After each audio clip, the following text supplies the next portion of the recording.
everyone. So today we will going to start a new chapter, and the name of the chapter is the coastal plains and the islands of India. So let's begin the chapter. Chapter 7, the coastal plains and islands of India. Learning objectives. By the end of this lesson, you will learn about coastal plains, islands of India and states of the coastal plains के बारे में हम इस chapter में cover करेंगे. So before starting the chapter, we have to do an activity that is build up. Make a smiley for the food items that are not related to coastal places. अब coastal areas में जो इनमें से कोई सी dish ऐसी है, food items जो related नहीं है, उस पर हमें स्माइली बनानी है. Only this is not mostly found in the coastal areas. Now let's start the chapter. Let's start. Coastal plains. What are coastal plains? The narrow stretches of plains running along the coast of India are called coastal plains. तो जो भी narrow stretches हैं, planes को जो और ज़्यादा broad कर दो, स्ट्रेच कर दें, तो कोस्ट ऑफ इंडिया के से जो साथ चल रहे हैं, that are coastal plains, and these plains are divided into the western coastal plains and the eastern coastal plains. These plains stretch from Gujarat to West Bengal. The two coastal plains meet at Kanyakumari. तो ये कहाँ तक फैले हुए हैं? गुजरात से waste Bengal तक, और दो कोस्टल प्लेन कन्याकुमारी पर जाकर मीट करते हैं. Western coastal plains. Western coastal plain lies between western Ghats and Arabian sea. जो वेस्टर्न कोस्टल प्लेन्स हैं वो वेस्टर्न घाट्स और अरेबियन सी के बीच में लाई करते हैं. It stretches from Gujarat to Kerala. It is divided into 3 parts. Gujarat से केरला तक फैले हुए हैं और 3 पार्ट में उनको डिवाइड किया गया है. Gujarat coast towards the north, Konkan coast in the middle and Malabar coast towards the south. तो here also the given the pictures. ये है आपका गुजरात कोस्ट, ये है आपका कोंकण कोस्ट और ये मलाबार कोस्ट है. फिर आते हैं eastern coastal plains. The eastern coastal plain lies between eastern Ghats and bay of Bengal. वो ईस्टर्न घाट्स के और बे ऑफ बंगाल के बीच में लाई करते हैं. It stretches from western Bengal to Tamil Nadu. West Bengal से लेकर तमिलनाडु तक है stretch, and it is wider than western coastal plain से ज़्यादा वाइडर है. It is divided into 3 parts. इनको 3 पार्ट में डिवाइड किया गया है. द नॉर्दर्न पार्ट, जिसको known as northern Circars, middle part called the Utkal coast and the southern part called the Coromandel coast. Your wise. Why is fish given a prominent place as a food item in coastal areas? Coastal areas के लोग fishes ज़्यादा खाते हैं, तो fish को इतना importance क्यों दी जाती है वहाँ पर? You have to find it out. States of the coastal plains. अब कौन कौन सी states हैं coastal plains की? 2 coastal plains cover some parts of the states of Gujarat, Maharashtra, Goa, Karnataka, Kerala, Tamil Nadu, Andhra Pradesh, Orissa and west Bengal. ये सारी जो है ये coastal areas हैं, सारे coastal plains हैं ये. Fishing and farming are the main occupations. यहाँ के लोगों का मेन ऑक्यूपेशन ही या तो फिशिंग होता है या फार्मिंग होता है. Rice and coconut are the main crops grown. सबसे ज्यादा यहाँ पर राइस मिलता है और राइस ही क्रॉप्स उगाई जाती है और राइस ही खाया जाता है. कोकोनट भी मिलता है यहाँ पर. Gujarati Gujarat, Konkani Goa, Malayalam Kerala, Tamil Tamil Nadu, Oriya Orissa are the languages spoken. Next comes your islands of India. 2 group of islands lie in the 2 oceans surrounding the mainland of subcontinent. तो 2 ग्रुप ऑफ आइलैंड्स हैं. They lie in the 2 ocean surrounding the mainland. Mainland जो है सब continent का, उसको surround कर रहे हैं, उसके बीच लाई करते हैं. These most likely complete the physical features of India. और ये इंडिया के फिजिकल फीचर्स को कंप्लीट करते हैं. The island region is divided by the mainland as well as the seas, thus forming 2 major island states. जो island region है उसको डिवाइड किया जाता है by the mainland as well as seas, and 2 major island states बनाई जाती हैं. Now comes the fact treasure. Iceland contains about 200 volcanoes and has 1/3 of the Earth's total lava flow. 1/10 of the total land area is covered by cool lava beds and glaciers.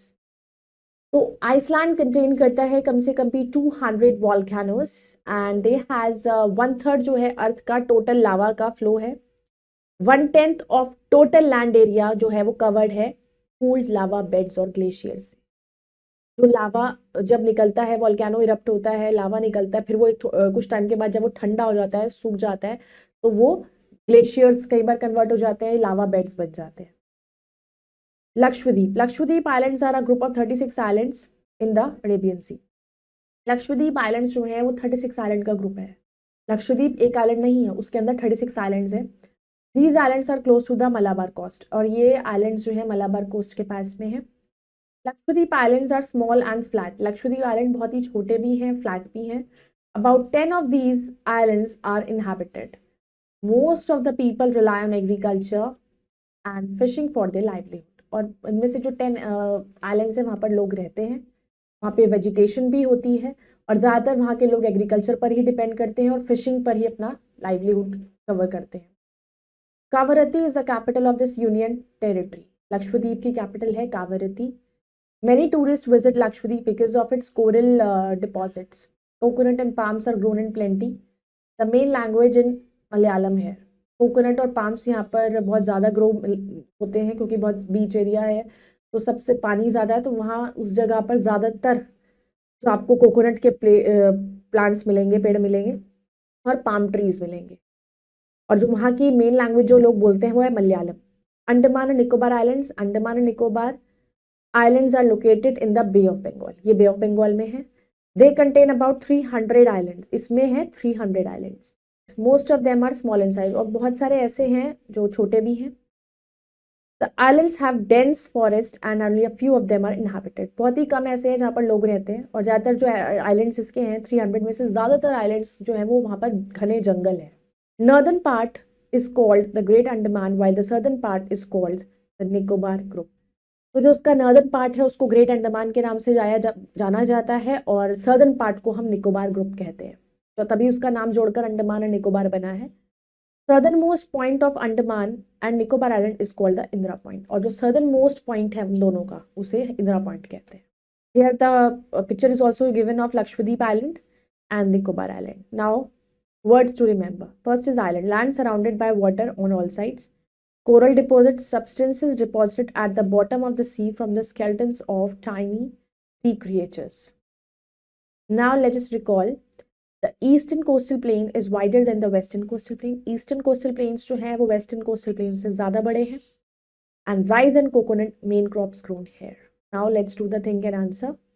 Now we'll do the tick the correct option. Coastal plains are divided into dash parts, two parts.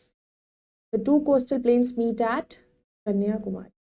The western coastal plains are divided into dash parts. Western coastal parts, three parts में divided. The western coastal plains stretch from Gujarat to Kerala. Andaman and Nicobar Islands are located in the Bay of Bengal. Now let us do fill in the blanks using the words given in the box. Dash is the capital Lakshadweep. Lakshadweep की capital है कावरती. Coastal plains stretch from dash to West Bengal, that is Gujarat.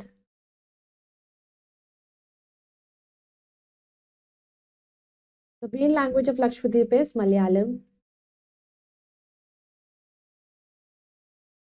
The southernmost point of the Andaman and Nicobar Island, जो southernmost point है Andaman Nicobar Island का, that is called your Indira Point.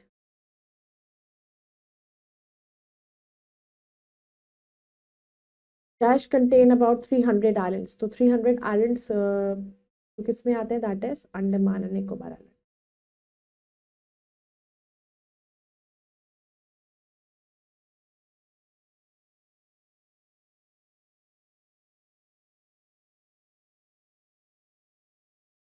Now let's do the tick the correct and cross the incorrect statement.